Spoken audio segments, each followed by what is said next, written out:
আসসালামু আলাইকুম। বাংলাদেশ বেতার, রাজশাহী। স্থানীয় সংবাদ পড়ছি গোলাম মর্তুজা হেনা। আসন্ন ত্রয়োদশ জাতীয় সংসদ নির্বাচন ও গণভোট উপলক্ষে সার্বিক আইন শৃঙ্খলা পরিস্থিতি মূল্যায়ন এবং in aid to the civil পাওয়ারের আওতায় মোতায়েনকৃত সেনা সদস্যদের পরিদর্শনের লক্ষ্যে আজ রাজশাহী পরিদর্শন করেছেন সেনাবাহিনী প্রধান জেনারেল ওয়াকারুজ্জামান। পরিদর্শনকালে সেনাবাহিনী প্রধান মোতায়েনকৃত সেনা সদস্যদের কার্যক্রম সরেজমিনে পর্যবেক্ষণ ও প্রয়োজনীয় দিক নির্দেশনা প্রদান এবং অসামরিক প্রশাসনের সাথে মতবিনিময় করেন। সফরকালে সেনাবাহিনী প্রধান বাংলাদেশ ইনফ্যান্ট্রি রেজিমেন্টাল সেন্টার রাজশাহীতে আয়োজিত এক সভায় ঊর্ধ্বতন পর্যায়ের সামরিক, বিভাগীয় ও জেলা প্রশাসন এবং বিভিন্ন আইনশৃঙ্খলা রক্ষাকারী বাহিনীর কর্মকর্তাদের সাথে মতবিনিময় করেন। এ সময় আসন্ন জাতীয় সংসদ নির্বাচনকে শান্তিপূর্ণ, নিরপেক্ষ ও সুষ্ঠুভাবে সম্পন্ন করার লক্ষ্যে আন্তঃপ্রাতিষ্ঠানিক সমন্বয় এবং সামগ্রিক নিরাপত্তা ব্যবস্থাপনা নিয়ে আলোচনা হয়।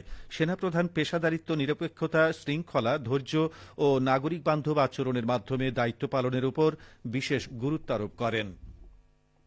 নির্বাচনী প্রচারণায় মুখর রাজশাহীর ৬টি সংসদীয় আসন। চায়ের দোকান থেকে শুরু করে অফিস পাড়া সবখানেই চলছে ত্রয়োদশ জাতীয় সংসদ নির্বাচনে অংশ নেয়া রাজনৈতিক দলগুলোর প্রার্থীদের নিয়ে নানা হিসাব নিকাশ। রাজশাহীর ৬টি আসনে মোট ভোটার ২২,৯২,১১৮ জন। এর মধ্যে ১১,৫৩,৪৬০ জন নারী ভোটার, যা মোট ভোটারের অর্ধেকেরও বেশি। ৭৭৮টি ভোট কেন্দ্রে মোট ভোট কক্ষের সংখ্যা ৪,৬৪১টি। রাজশাহীর ৬টি আসন ঘুরে দেখা গেছে প্রার্থীরা প্রচারণায় ব্যস্ত সময় পার করছেন। প্রার্থীরা স্বাধীনভাবে তাদের নির্বাচনী প্রচারণা চালাতে পেরে খুশি। ৩ জন স্বতন্ত্র প্রার্থী সহ জাতীয় party, Islami Andolan Bangladesh, Bangladesh supreme party, labour party, AB party, Nagorik Oikya, গণ অধিকার পরিষদ, জামায়াতে ইসলামী ও বিএনপির মোট ৩০ জন প্রার্থী প্রতিদ্বন্দ্বিতা করছেন। এদের মধ্যে রাজশাহী ৫ আসনে ২ জন বিএনপির বিদ্রোহী প্রার্থী রয়েছেন। চাঁপাইনবাবগঞ্জে গণভোটের প্রচারে ইমাম সম্মেলন অনুষ্ঠিত হয়েছে। আজ সকালে জেলা প্রশাসক কার্যালয় চত্বরে এই সভা অনুষ্ঠিত হয়। জেলা প্রশাসন ও ইসলামিক ফাউন্ডেশনের যৌথ আয়োজনে গণভোটের প্রচারণা ও ভোটার উদ্বুদ্ধ করতে ইমামদের দিক নির্দেশনা দেয়া হয়। চাঁপাইনবাবগঞ্জ ইসলামিক ফাউন্ডেশনের উপপরিচালক মোহাম্মদ গোলাম মোস্তফার সভাপতিত্বে প্রধান অতিথি ছিলেন জেলা প্রশাসক ও জেলা রিটার্নিং কর্মকর্তা মোহাম্মদ শাহাদাত হোসেন মাসুদ। অনুষ্ঠানে জেলা প্রশাসনের কর্মকর্তা ও জেলার বিভিন্ন মসজিদের খতিব, ইমাম ও আলেম সমাজের প্রতিনিধিরা উপস্থিত ছিলেন। প্রধান অতিথি বলেন, গণভোটে হ্যাঁ প্রদান করলে দেশের ভবিষ্যৎ উন্নয়ন ও গণতান্ত্রিক অগ্রযাত্রা আরও সুসংহত হবে। ইমাম ও ওলামায়ে কেরামদের মাধ্যমে সাধারণ ভোটারদের গণভোট সম্পর্কে সচেতন ও উদ্বুদ্ধ করার ওপর বিশেষ গুরুত্ব আরোপ করেন জেলা প্রশাসক। রাজশাহী প্রকৌশল ও প্রযুক্তি বিশ্ববিদ্যালয়ের ইলেকট্রিক্যাল অ্যান্ড কম্পিউটার ইঞ্জিনিয়ারিং অনুষদের আয়োজনে আগামী ২৯ থেকে ৩১ জানুয়ারি পর্যন্ত অনুষ্ঠিত হতে যাচ্ছে ৩ দিনব্যাপী পঞ্চম আন্তর্জাতিক সম্মেলন, fifth international conference on electrical, computer and telecommunication engineering. আধুনিক বিশ্বের প্রকৌশল ও প্রযুক্তির দ্রুত পরিবর্তনশীল চ্যালেঞ্জ মোকাবেলায় গবেষকদের উদ্ভাবনী ধারণা বিনিময়ের প্ল্যাটফর্ম হিসেবে এই সম্মেলন আয়োজিত হতে যাচ্ছে।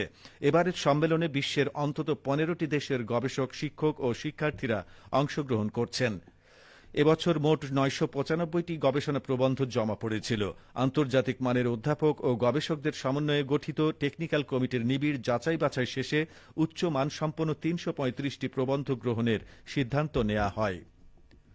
চলতি মৌসুমে বগুড়ার আদমদীঘি উপজেলায় সরিষার বাম্পার ফলনের সম্ভাবনা রয়েছে। সরিষা চাষে এবার লাভের আশা করছেন চাষিরা। উপজেলা কৃষি অফিস সূত্রে জানা গেছে, চলতি মৌসুমে উপজেলায় আলু, সরিষা ও গম সহ বিভিন্ন ফসলের আবাদ হয়েছে মোট ৮,৭২২ হেক্টর জমিতে। এর মধ্যে সরিষার তেলের দাম বৃদ্ধি পাওয়ায় কৃষকরা সরিষা চাষে বেশি আগ্রহ দেখিয়েছেন। কৃষি অফিসের নির্ধারিত লক্ষ্যমাত্রা ছিল ৬,২৫০ হেক্টর জমি। কৃষকরা জানান, সরিষা চাষে সার, সেচ ও অন্যান্য খরচ তুলনামূলকভাবে কম। পাশাপাশি সরিষার তেল ও খৈলের দাম বাড়ায় এ ফসল লাভজনক হওয়ায় কৃষকরা সরিষা চাষে ঝুঁকছেন। আবহাওয়া। আজ রাজশাহীতে সর্বোচ্চ তাপমাত্রা ছিল ২৬.৫ ডিগ্রি এবং সর্বনিম্ন ১২.৫ ডিগ্রি সেলসিয়াস। বিকেল ৩টায় বাতাসে আপেক্ষিক আর্দ্রতার পরিমাণ ছিল ৪৪%। রাজশাহী ও পার্শ্ববর্তী এলাকায় আজ সূর্যাস্ত সন্ধে ৫টা ৪৬ মিনিটে। সংবাদ শেষ হল। আমাদের পরবর্তী স্থানীয় ইংরেজি সংবাদ সন্ধে ৬টা ৫ মিনিটে।